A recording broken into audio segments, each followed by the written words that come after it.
Hi, welcome to 2018. This is the first video of 2018 and I want to show you the shawl that I finished over the winter holidays. And I want to talk to you guys about goals for 2018 and things like that.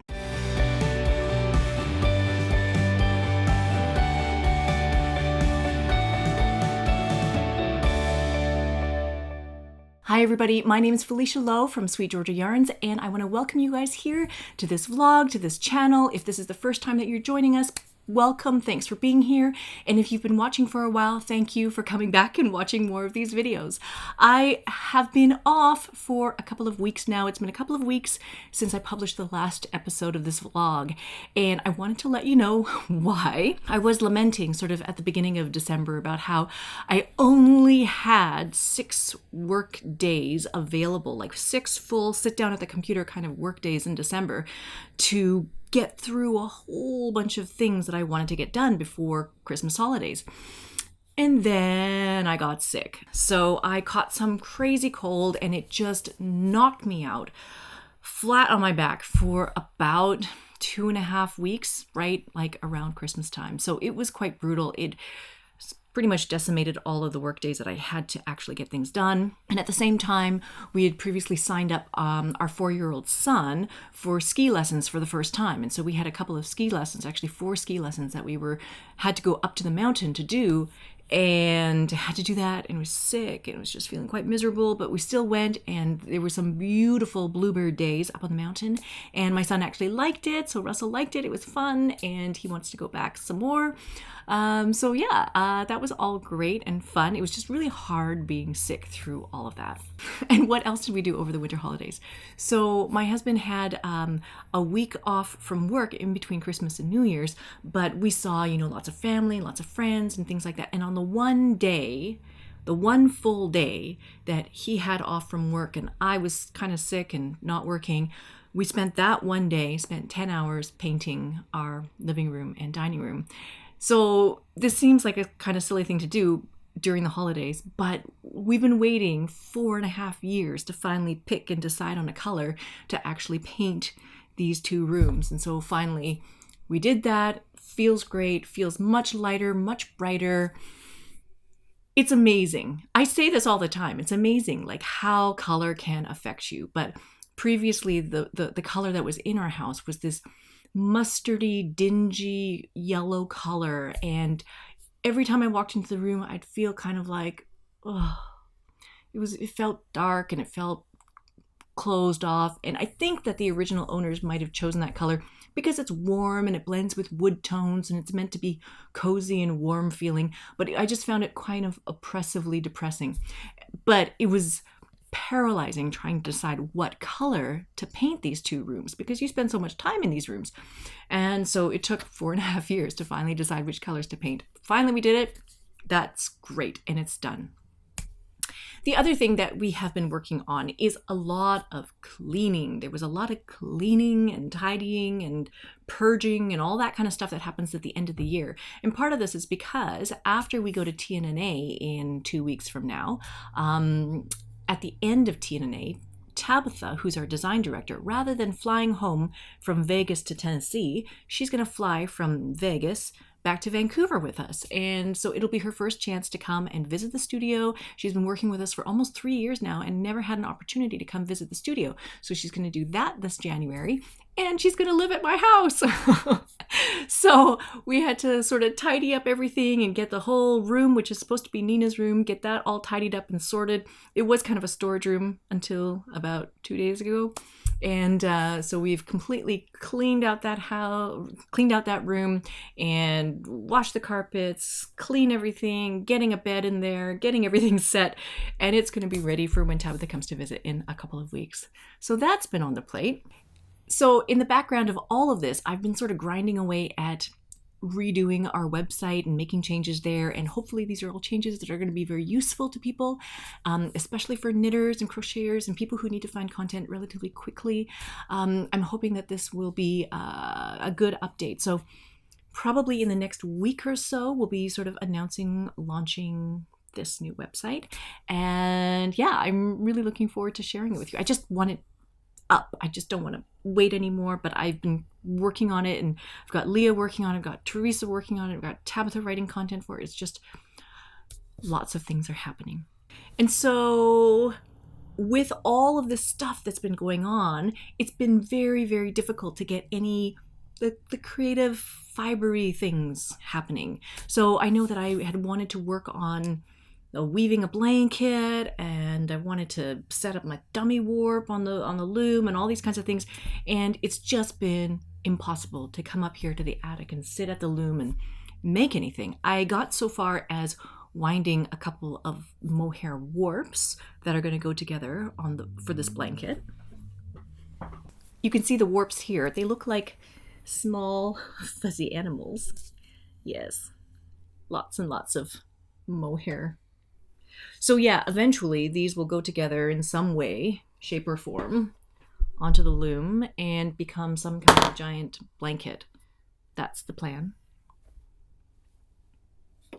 But yeah, I didn't get so far with the weaving over the Christmas holidays. I did manage to put on a dummy warp on the shacked baby wolf loom that I have, and I've just made it 120 ends, I think it is, 120 ends of a cotton yarn, and I just threaded the whole thing onto the loom with the intention that eventually that will become like the scarf weaving loom. And so I'll just make a whole bunch of warps and then tie them onto this dummy warp and then just make a whole bunch of scarves with the same set, with the same width, with the same number of ends. And once I have those variables sort of taken care of, then I can focus more on things like, you know, the color and the design and how I want to make the stripes or things like that. So that's sort of the plan, but that's as far as I got with the weaving. So the main thing that I had the opportunity to do over the Christmas holidays, despite being sick and feeling not so great, every evening I tried to find some time to knit the Advent shawl that we put out. And so this I'm going to show you is the final shawl. I haven't sewn in all of the tiny little ends, but this is the shawl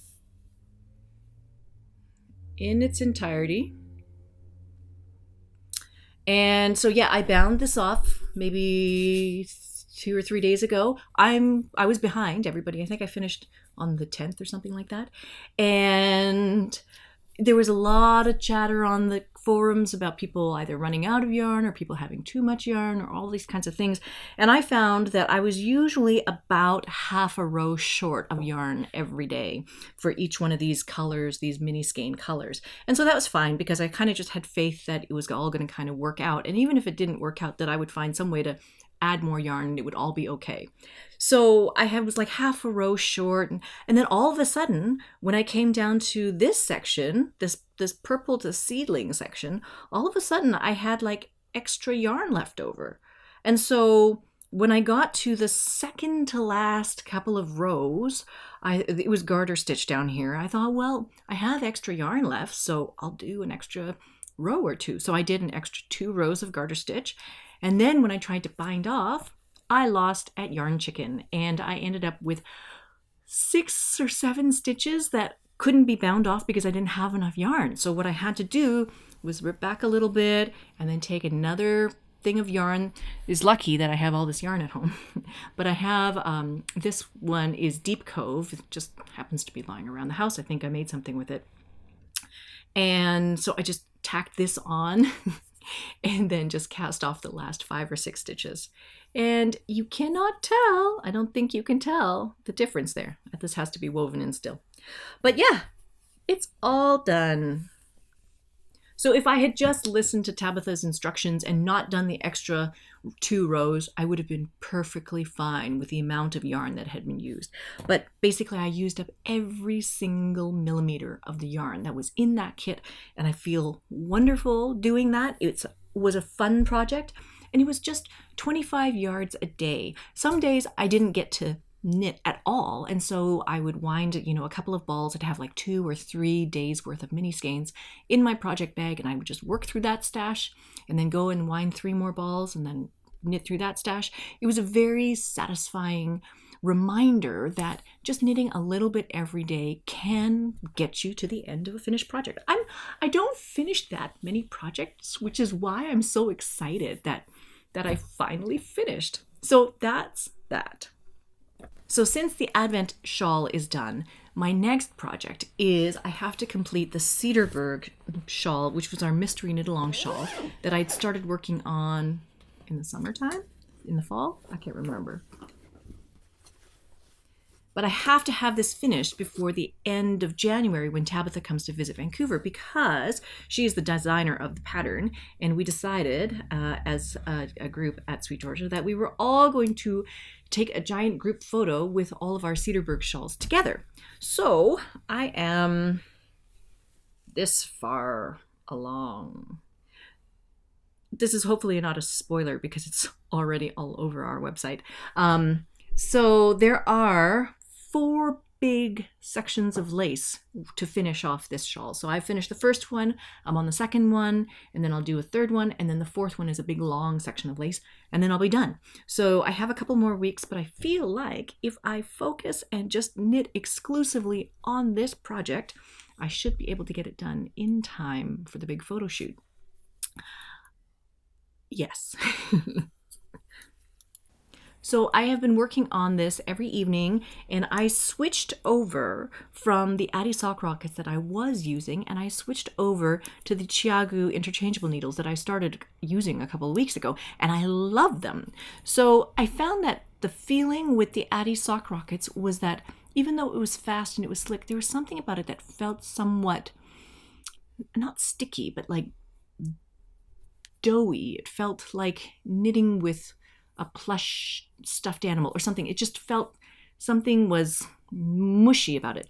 But these needles, I think, are stainless steel, and they're not that nickel plated feel. So there's something about it that doesn't feel at all sticky or anything. It's been great.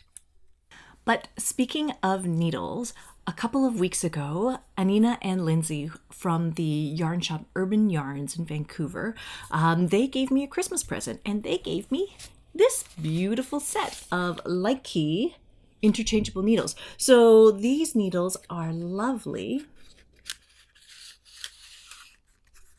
There are 12 pairs of needles in here, and they go from size 3.5 millimeter to 12 millimeter. So that's actually quite big. And they are made out of driftwood. So the first set of Likey needles came in this sort of ash gray color. And these ones I think are new color options, but this one is called indigo. So all of these have tips, have wooden tips. These are all driftwood wooden tips that have been dyed in some way that they look like indigo. So like from a couple of episodes ago, I showed you a yarn needle that I got for a weaving tapestry loom that was made by Woven Wood Goods, and it was an indigo dipped yarn needle, and I liked it so much. So when given the option, I think indigo needles are very, very pretty and very, very nice. So I have not really had a chance to use these, but I'm hoping that for the next knitting project that I pick up after I finish the Cederberg shawl, maybe it's going to be a garment, I think. I'm going to try and use these needles and see how they feel. But they feel smooth and they feel slick so far, and just really, really lovely. So thank you so much to Lindsay and Anina at Urban Yarns for gifting me this for Christmas. Thank you so much. If you guys haven't heard me mention Urban Yarns before, I think I've mentioned them on the podcast several times already, because in Vancouver, they have 2 locations. They have one in Vancouver and then also one on the North Shore. So if you're ever in Vancouver, you should come by and visit their store. But Urban Yarns has been kind of like an incubator in some sort of ways for a lot of knitwear designers. So you might be familiar with Emily and Alexa from Tin Can Knits, or Amanda Kafka from The Crafty Jackalope. So all of those girls, they actually all worked at Urban Yarns at some point in time over the past many years. So it's become kind of this hotbed of where knitting designers come from, or maybe they have work there. So then also, speaking of Christmas gifts, I received this amazing and lovely scarf from a crocheter. Her name is Valerie Baber. And Valerie has crochet patterns and finished goods available. She makes these and has these on her Etsy store. But this is a scarf that she crocheted for me out of our Party of 5 mini skein sets in the graphite colorway. So it's really, really lovely. Valerie's shawls and scarves and accessories are all these very ornate and very lacy and detailed and textured, and there's just lots of beautiful things going on with them. So if you ever want to check out her stuff, you can find her on Etsy, Valerie Baber Designs, and she's also on Ravelry. Her patterns are available for download as well.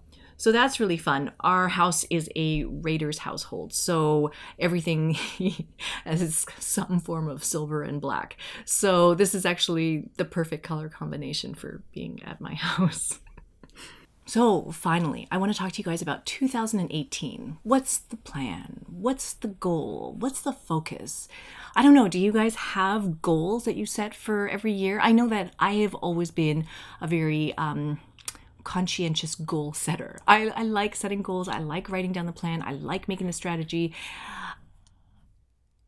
I think it really helps. I think it really helps when you go back and you review and you look at all the things that you plan to do, and you can track your progress and see how far you made it. So what's my plan for 2018? Cull, curate, and clean up. I think that's it. So everybody's talking about their goals for 2018 and what they want to start and what they want to try working on this year, what they want to learn. And I feel really strongly that 2017 was my year to get things off the ground. So I worked really hard last year on getting the School of SweetGeorgia off the ground with the help of our Patreon community. And I also worked really hard to sort of conquer my fear of being here on video and talking to you by starting these YouTube videos. Last year was also the first time that we had ever launched a mystery knit along for SweetGeorgia, and it was also the first time we'd done an advent calendar for SweetGeorgia. It's also the first time that we started offering crochet patterns. So yeah, we started a lot of new things, and it's kind of not a joke that this past Spinzilla, the exclusive colorway, was called Firestarter, because I feel like that's very much what I do. Like, I start these fires. I love starting new projects. I'm passionate about starting new things, getting things off the ground. But I know that when I do that, I leave behind me sort of a wake of stuff that needs to also get taken care of. And I'm just busy moving forward, and I don't always have time to go back and collect all the things that need to get done. And that is what I want to do for 2018. So 2018, I love the projects that I'm already involved in. So building and growing SweetGeorgia and refining what we do there, building and growing the content that's in the School of SweetGeorgia is extremely important to me this year. Focusing on taking care of our Patreon community is also really important. And also the vlog and these videos. I really love the back and forth interaction that I get when you guys leave me comments. And that's really great to, hear about how whatever I'm talking about has affected you or made you think about different things. That's really, really great to be able to interact in that way. So for 2018, I really want to take each one of these projects and just go deeper into each one and do each one better. So SweetGeorgia, the School of SweetGeorgia, the blog, the vlog, and to just make each one better, more focused, more content, better content, and just make it more valuable and helpful to you guys. So 2018 is going to be about experimenting a little bit and tweaking a little bit, trying to find the sweet spot of how things can best work. So it might be doing things like tweaking publishing schedules, frequency, length of articles. It might be all sorts of things like that that I have to sort of juggle and figure out. But I just want to focus on making everything cleaner, more streamlined, and just better. So the same goes with my personal fiber projects. I think in the past several years, I've been moving sort of from craft to craft because of, time availability and location and all these kinds of things. But I think this year I really, really want to pare down and focus on the things that are really calling to me. So I feel like I have a heartache, like my heart aches when I think about weaving. And so I really want to spend more time up here at the loom and making things there. I, on New Year's Day, I wrote down a list of the things that I wanted to do. And on that, I wrote that I wanted to complete 24 weaving projects this year, which now when I think about it seems absolutely crazy. But it just kind of speaks to how much I want to spend much more time at the weaving loom and making things like that. So I've been cleaning up the attic and reorganizing the tools with all of these kinds of things in mind. So things like quilting and the fabrics, I'm going to put those away and put other things in a more accessible area. And then things like spinning, I thought rather than spinning more and more and more yarn that's just going to pile up in my stash of hand spun yarn over there, I'm actually going to go through and I'm going to start to use all that hand spun that I have and really use it for weaving projects. I want to use it to knit socks because I want to look at my hand spun and evaluate, how did I spin this? Do I like the fabric that it makes when I knit with it? And how can I tweak my spinning to make those final projects better? So that's kind of the thing that I want to focus on. And then finally, with knitting, knitting is the most portable, and I'm just reminded about how easy it is to carry a knitting project with you everywhere you go and to knit a little bit in the evenings and all these kinds of things. And so what I really found that I enjoyed was I enjoyed making things like garments to wear. So I think I want to look at making more sweaters this year, not so much shawls, because I make the shawls and then they sit in my closet and I don't know why. I never wear them, but I just want to make things that I'll actually wear and use. So that's it. As always, thank you so much for being here and watching these videos. I would love to hear if you guys have any goals or plans or like a focus or a theme for 2018. If you have a theme for your personal life or if you have a theme around your knitting or your projects and things like that, I would love to hear about that. So if you like the content of this video, I would really appreciate a thumbs up. You can hit that thumbs up button. And if you'd like to see more, I really encourage you to subscribe to our channel and then you'll be notified about when new episodes come up. So thank you guys so much for watching, and I guess I will see you in the next one.